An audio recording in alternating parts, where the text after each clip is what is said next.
जय श्री कृष्णा। नमस्कार दोस्तों, स्वागत है आप सभी का हमारे YouTube चैनल में। आज हम सुनाएंगे नाग पंचमी की कहानी, जो इस प्रकार है। प्राचीन काल में किसी नगर में एक सेठ जी रहते थे।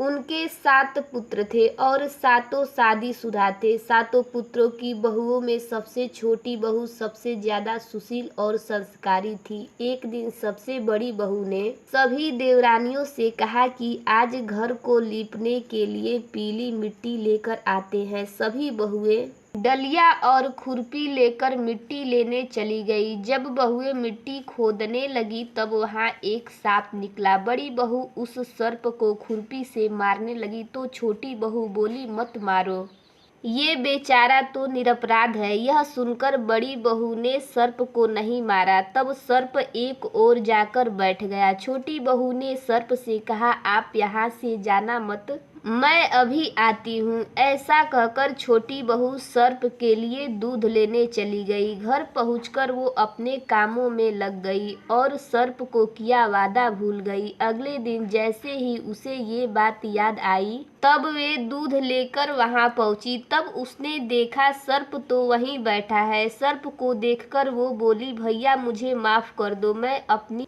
कार्य में लगकर आपसे किया वादा भूल गई। तब सर्प बोला, मुझसे झूठ बोलने के लिए मैं तुम्हें अभी डस लेता, लेकिन तूने मुझे भैया कहा है, इसीलिए मैं तुझे छोड़ दे रहा हूँ और आज से तू मेरी बहन हुई। तुझे जो चाहिए मांग ले। छोटी बहू बोली, भैया मेरा कोई नहीं है, मुझे एक भाई मिल गया, मुझे और कुछ नहीं चाहिए। बस जब भी मैं अपने भाई को पुकारूं तुम चले आना। कुछ दिनों बाद सावन के महीने में सेठ जी की सभी बहुएं अपने अपने पीहर जाने लगी और छोटी बहू से बोली, तेरा तो कोई पीहर नहीं है, तू कहाँ जाएगी। यह सुनकर छोटी बहू बहुत रोई। तभी वह सर्प एक मनुष्य का रूप धारण करके उसके घर गया और बोला, मेरी बहन को भेज दो। तब सबने कहा, इसका तो कोई भाई नहीं है। तो वह बोला, मैं दूर के रिश्ते का भाई लगता हूँ। इस तरह विश्वास दिलाने पे घर के लोगों ने छोटी बहू को उसके साथ भेज दिया।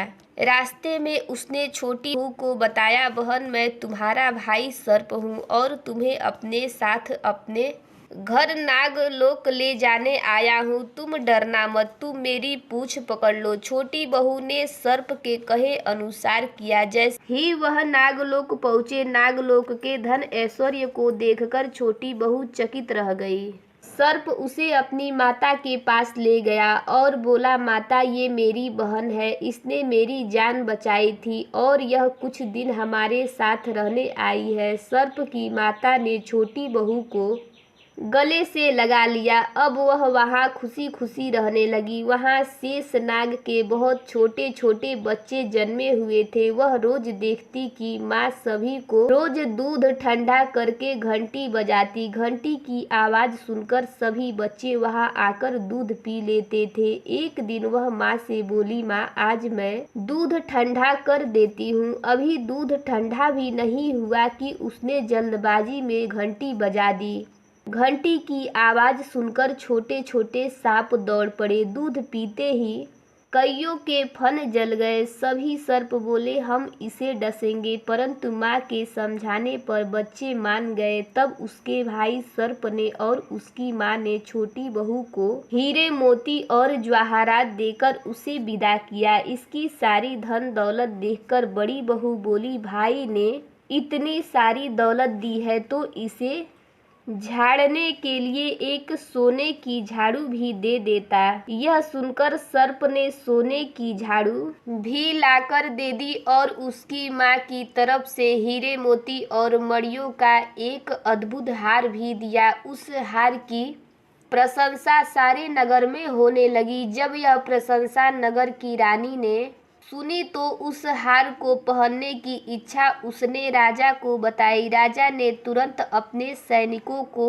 वह हार लेने के लिए भेज दिया। राजा के डर से सेठ जी ने छोटी बहू का हार सैनिकों को दे दिया। इस बात से छोटी बहू बहुत दुखी थी और अपने भाई सर्प को याद करने लगी। उसे सारी बात बताई। सर्प बोला, बहन तुम दुखी मत हो, राजा खुद तुम्हें वह हार लौटाने आएंगे। रानी ने जैसे ही वह हार पहना वह हार सर्प बन गया। रानी ने डरकर वह हार फेंक दिया। यह देखकर राजा ने छोटी बहू को उपस्थित होने का आदेश दिया। सेठ जी स्वयं छोटी बहू को लेकर गए। राजा ने छोटी बहू से पूछा, तूने क्या काला जादू किया है? छोटी बहू बोली, राजा मुझे क्षमा कीजिए, यह हार ऐसा ही है। ये हार मुझे मेरे भाई ने दिया है। इतनी देर में वह नाग वहां प्रकट हो गया। नाग बोला, यह मेरी बहन है और यह हार मैंने इसे दिया है। यह देखकर सभी लोगों ने नाग देवता को प्रणाम किया, क्योंकि उस दिन पंचमी तिथि थी। इसीलिए उस दिन से नाग पंचमी का त्योहार मनाया जाता है। तभी से सभी स्त्रियां सर्प को अपना भाई मानकर उसकी पूजा करती हैं। ये कहानी आप लोगों को कैसी लगी कमेंट करके जरूर बताइएगा। वीडियो में लास्ट तक बने रहने के लिए बहुत बहुत धन्यवाद। जय श्री कृष्णा।